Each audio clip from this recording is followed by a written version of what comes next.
দেশ এবং দেশের বাহির থেকে যারা দেখছেন এবং শুনছেন সকলের প্রতি আমার অন্তরস্থল থেকে মুবারকবাদ ও সালাম। আসসালামু আলাইকুম ওয়া রাহমাতুল্লাহি ওয়া বারাকাতুহু।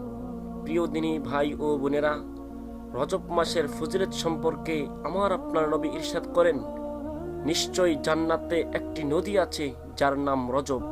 এই নদীর পানি দুধের চেয়েও সুন্দর এবং মধুর চেয়েও মিষ্টি। আল্লাহু আকবার।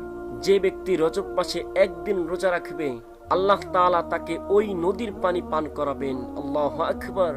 নবী করিম সাল্লাল্লাহু আলাইহি ওয়াসাল্লাম আরো বলেন, যে ব্যক্তি রজব মাসে একদিন রোজা রাখলো সে যেন 1 বছর রোজা রাখলো। সুবহানাল্লাহ। আর যে ব্যক্তি 7 দিন রোজা রাখলো, আল্লাহ তাআলা তার জন্য জাহান্নামের 7টি দরজা বন্ধ করে দিবেন। আল্লাহু আকবার। আর যে ব্যক্তি 8 দিন রোজা রাখবে, আল্লাহ তাআলা তার জন্য জান্নাতের 8টি দরজা খুলে দিবে। সুবহানাল্লাহ। আর যে ব্যক্তি 10টি রোজা রাখবে, আল্লাহ তাআলার কাছে যা চাইবে তাই পাবেন। আল্লাহু আকবার। আর যে ব্যক্তি 15টি রোজা রাখবে, আসমান থেকে আহ্বানকারী আহ্বান করবে, তোমার পূর্বের সব গুনাহ ক্ষমা করে দেওয়া হয়েছে। সুবহানাল্লাহ। সুতরাং তুমি নতুন করে আমল শুরু করো, আমল আরম্ভ করো।